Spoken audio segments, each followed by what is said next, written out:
Alright, hello citizens of the Nigelverse. It's Nigel here once again, and this is gonna be another wrestling review. Last night was Money in the Bank, and as WWE returned to London from the O2 Arena. So, who walked out Mr. and Miss Money in the Bank, and among other matches that were on the card. So, as always, I'm not professional wrestling reviewer or analyst, just a man who enjoys a good time, which I definitely had with this event. And apparently, this is the highest grossing WWE Arena event in history, which is insane to think about how WWE is now setting all these records and everything. And so, without further ado, let's get right into it. So like I mentioned yesterday, I had to watch this on replay after I missed the event itself because I was at work. In fact, it actually began as I was going into work, so I had to watch it afterward. Thankfully, the upside was I got to skip through all like the commercials and stuff, which is nice. So that shaved off of like skipping the commercials and like the entrances for a lot of wrestlers. That shaved off like I think like an hour or so from my time. It's insane. But yeah, so without further ado, let's get right into it. So for those of you who have seen these reviews before for like events and stuff, you kind of already know how this works. For those who haven't, pretty much going to be talking about what I liked and what I disliked about each match. And I don't do it traditionally like I do for my other wrestling reviews with a single match or just a section of what I liked and then just a section of what I disliked. I kind of, for the events, I kind of meshed them together and kind of talk about both as they come to me. So without further ado, let's get right into it. So starting with the men's Money in the Bank ladder match to kick off the show, we had Damian Priest, Butch, LA Knight, Logan Paul, Ricochet, Santos Escobar, and Shinsuke Nakamura. And Damian Priest actually walking out victorious as Mr. Money in the Bank, which was an interesting choice. LA Knight was definitely the favorite to win. Logan Paul, who's what people were pegged to win. And as for Damian Priest winning it, you know what? I'm not that mad at it. Like, hey, honestly, he compared to everyone else here, nothing against the other people, but if we couldn't have LA Knight, which I kind of knew we weren't going to, like, hey, no matter how much we pulled for the guy, no matter how much we cheered him on, which he was over or like crazy in London. They cheered for him the entire time. Like anytime he did anything, like whenever he got in the ring, whenever he did a spot, he could have sneezed and it got cheered. Anytime he did anything and it was cheered, he was definitely the favorite to win. But if he couldn't win, Damian Priest, I'm not that upset at. Like, I also really like Damian Priest. It fits into the whole Judgment Day potentially breaking up angle, as we'll also see later on in the night. Damian Priest, someone who I think would make a pretty good world champion, and definitely has the look. He can cut a promo. He has a deep voice.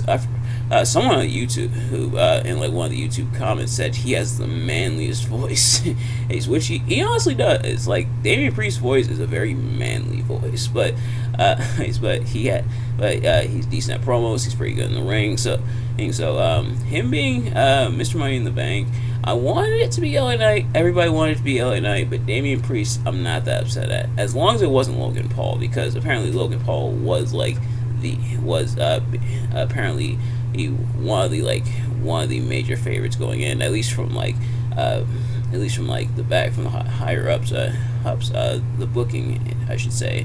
He was kind of like pegged in to potentially win it, and Triple H did not like that at all. Triple H was totally against that, and glad to see Triple H won out. But yeah, so Damian Priest, he's winning here. As for the match itself, the match was pretty decent and had a lot of interesting spots.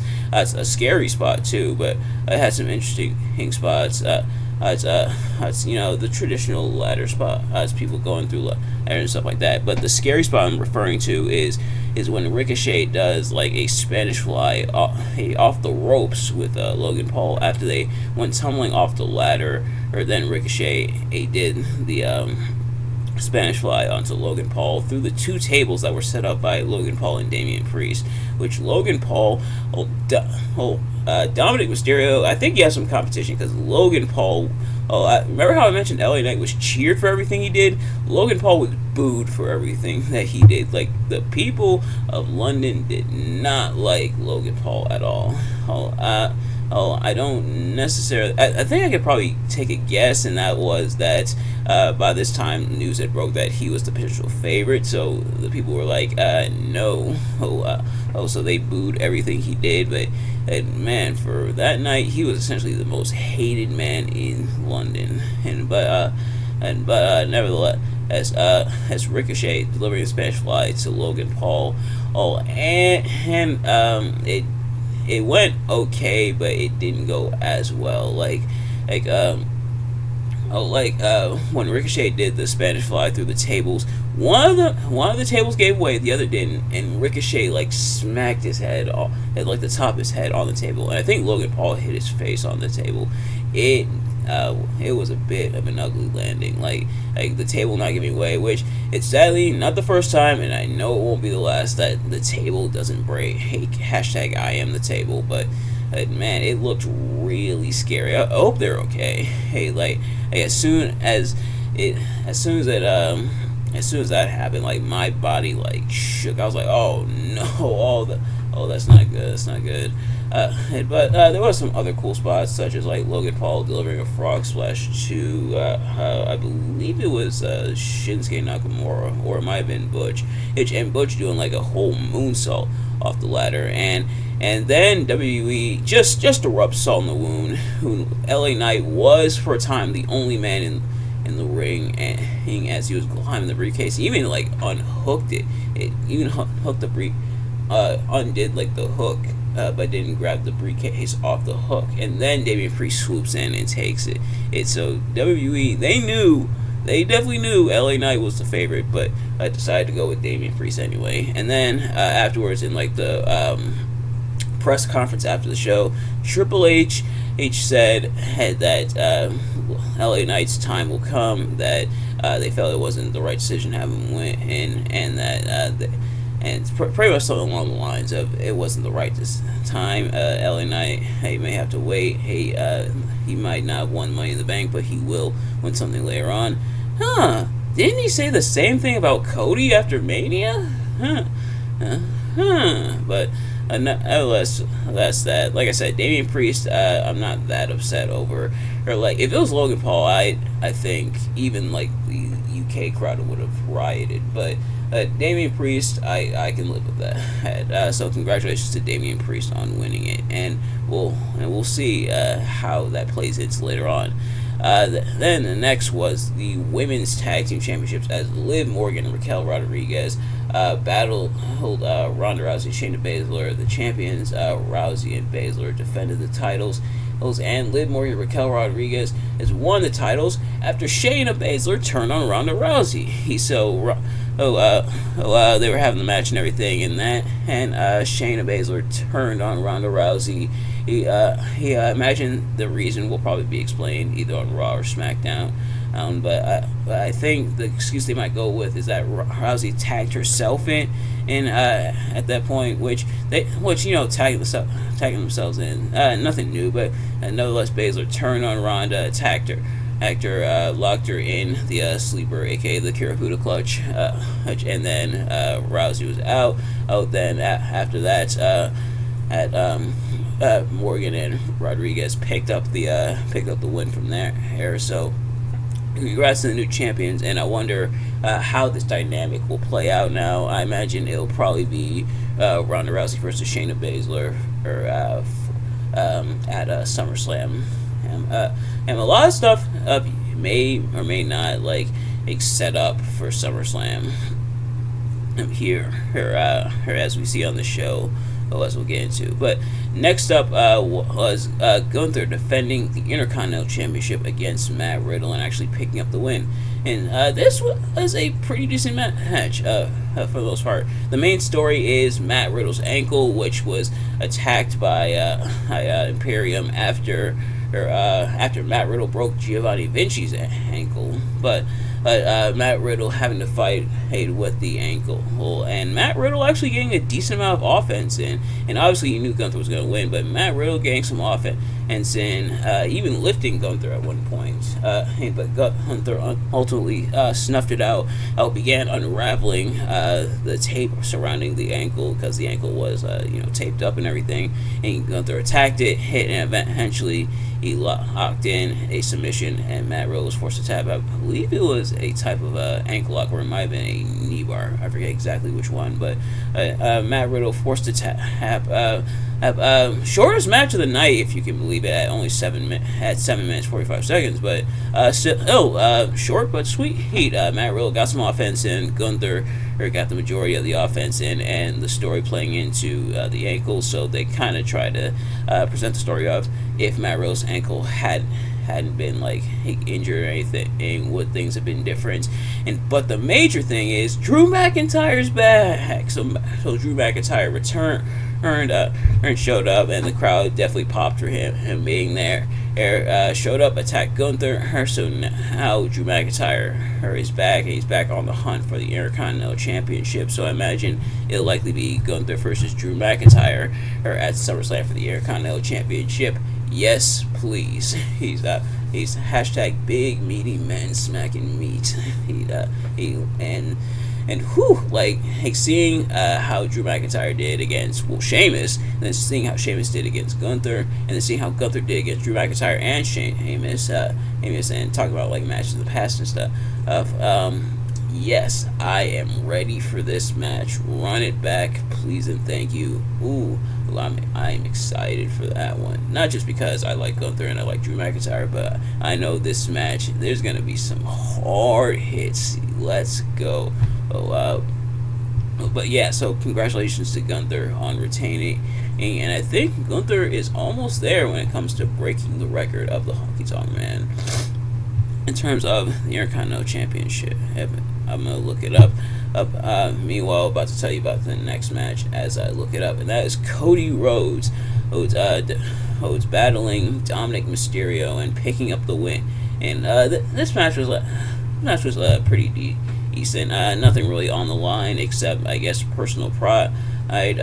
Cody defeating Dominic here. Rhea almost getting involved, trying to distract Cody, but to no avail.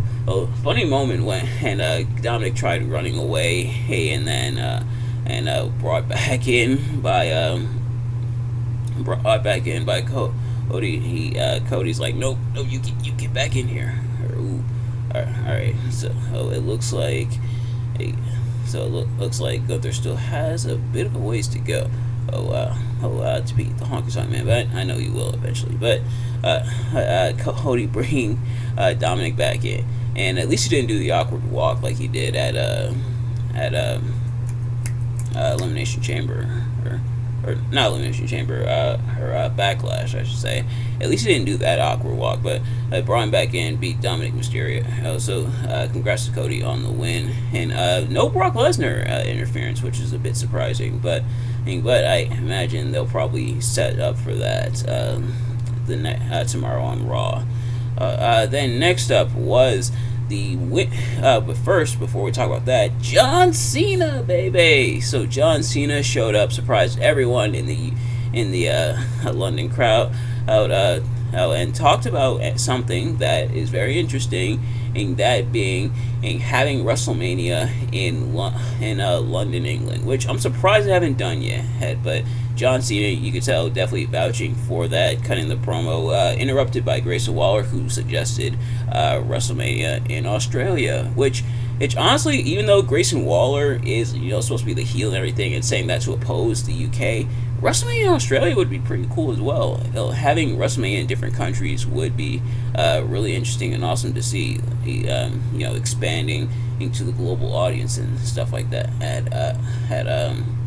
I think the only other country so far to have hosted a WrestleMania is Canada, with WrestleMania 18 or 19 being in Toronto, if I'm not mistaken. And I'm going to look that up. But so they had a bit of an exchange. Grayson attacking John Cena, and then John Cena fighting back. So WrestleMania in London, perhaps. That'd be pretty cool to see. WrestleMania 18 and WrestleMania 6.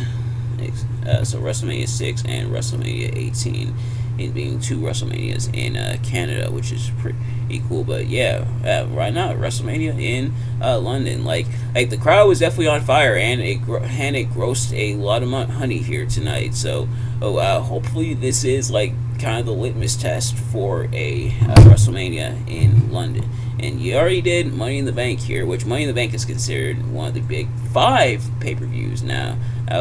Sure, why not? But yeah, I'd love to see WrestleMania in London. And I know the UK fans would love to see a WrestleMania in London, so that'd be pretty cool. But next up now we go to the women's Money in the Bank in ladder match, as it was Io Sky, Bayley, Becky Lynch, Trish Stratus, Zelina Vega, and Zoe Stark. Sadly, out of the 2 Money in the Bank ladder matches, I'd have to say this one was the weaker of the 2, but it was still really a pretty decent match. It had some pretty interesting spots. It's a bit more team ups and like alliances, as Zoe Stark and Trish Stratus, who are allied with each other, and then Io Sky and Bayley, which played into a couple moments. For starters, Bayley knocking over a ladder with Io Sky on it, as well as Becky Lynch. But then also, I think it was just Io Sky who was on the ladder. But then Io Sky got her revenge by Becky Lynch, who was handcuffed, and did like a spot where she did like the handcuff spot, and fish hooked it into Bayley's mouth. That was kind of it was a tad bit pointless, but it was also kind of cool and kind of like ooh. But yeah, so. Becky Lynch, who was handcuffed by Zoe Stark, didn't quite finish the handcuffing because Becky Lynch attacked him and everything, and Becky Lynch even nailing Trish Stratus through the ladder with the manhandle slam, which wow, it's crazy that Trish Stratus is back and actually like taking bumps and stuff and being involved in matches. That's actually pretty cool. But back to this. So Io Sky actually finished handcuffing Bayley to Becky Lynch, and then climbed over Bayley and unhooked the briefcase. So Io Sky is Miss Money in the Bank. Well, at least one of our Money in the Bank predictions came true. So congratulations to Io Sky on becoming Miss Money in the Bank. Like I said, kind of weaker of the 2, but still not a bad match. Then next up was as for the World Heavyweight Championship, as Seth Rollins battled Finn Balor and actually defeated him. And this was a pretty solid match between the two. Both men capable of putting on solid matches. Both men capable of putting on solid matches with each other as well. But another major story, besides the ribs, which are taped up after Finn Balor repeatedly attacks Seth Rollins and injures ribs and everything, is Damian Priest looming over, coming out with the contract, ultimately distracting both Seth Rollins and Finn Balor. So it's kind of a case of where's Damian Priest's allegiance lie? Mostly, I guess, with himself, as he is the Money in the Bank holder, but ultimately he distracting Finn Balor and Seth Rollins being able to pick up the win from there over Finn Balor. Yeah, so I imagine they're going to explore that story later on as well. And the UK crowd, which the UK crowd was definitely on fire the whole night. Like I forgot to mention with Cody Rhodes, was they didn't just sing the whoa part like a lot of other fans did. They sang the whole song. They sang the whole song like word for word. Heard it was crazy. Granted, Cody Rhodes' song, I actually know the whole song word for word. I try to turn my light back on. That's actually cut out, but yeah, Cody Rhodes' song I know word for word, but the fans, and they didn't just sing the whoa part like a lot of the other crowds. No, they sang the whole song. But Seth Rollins, of course, they serenaded him with the chants, and they lasted pretty much throughout the entire match, and chants and stuff throughout. Like the UK crowd definitely on their definitely having fun, and definitely he chanted, which the UK crowd always does. But yeah, so Seth Rollins retaining over Finn Balor, so congrats to Seth Rollins. And I imagine and we'll see how the Money in the Bank situation unfolds. And wow, so this is the first time in a while that both contracts are not were cashed in on. Or I should say, both contracts are still contracts where the women didn't cash in the same night, which we can't give the women too much flack for because the men have cashed in on the same night a couple times as well. But but otherwise, congratulations to Seth Rollins. And I guess we can't give the women too much flack considering they still have 100% successful cash-in rate. But then finally, in the main event, and thankfully it wasn't Cody Rhodes and Dominic like Michael Cole predicted, it was indeed the Bloodline Civil War as the Usos battled Roman Reigns and Solo Sikoa. And can you say cinema? Definitely cinema. Longest match of the night, a half a freaking hour, or with an additional 2 minutes and 10 seconds, but man, definitely cinematic. A lot of emotion and stuff packed throughout. Just going to show, which I actually did a video on, so check that out. But man, this might very well be like the best storyline in WWE right now, and arguably one of the best in WWE history.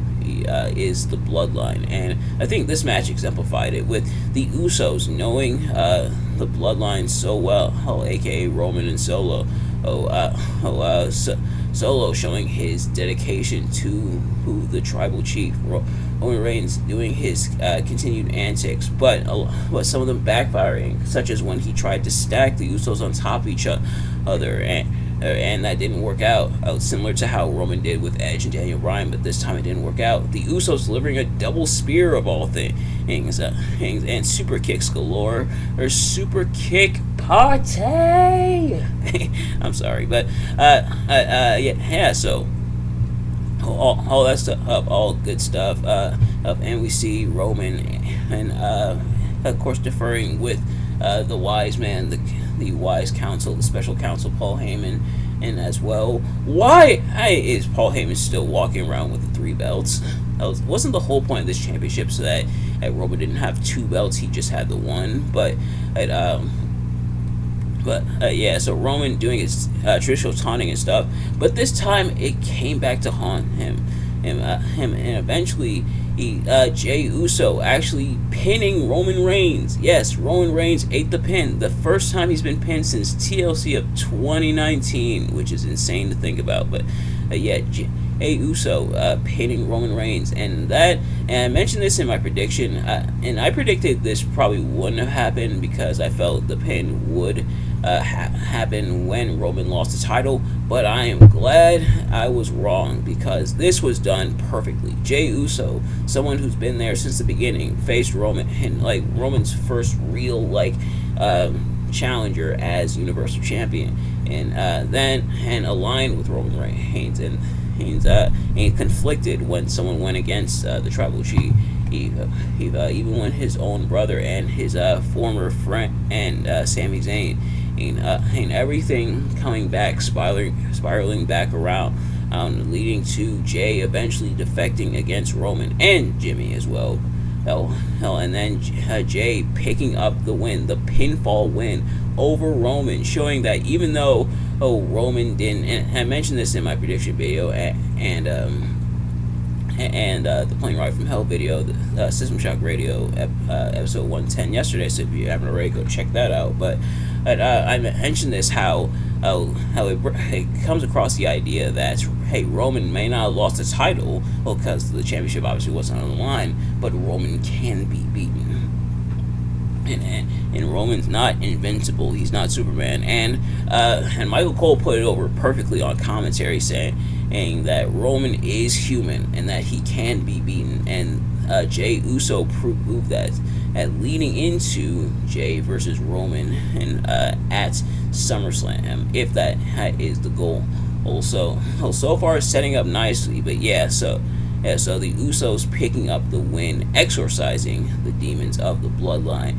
And whether or not Solo will turn on Roman, we'll have to wait and see. But yeah, it is shaping up masterfully, and I think this match really is I know things aren't over between the two sides. I imagine the goal is to get the Universal Championship on Jey Uso, perhaps. But even though things still aren't over between the two sides, I think this is an excellent culmination and an excellent apex of the Bloodline story. Is this match here showing Jey and Jimmy proving that their own family, Roman Reigns, can be beaten. And Roman being beaten by his own family. No one else able to pin or force Roman to submit except for his own family, the people who have studied him for so long, and the people who had his back until Roman Reigns decided to be a jerk and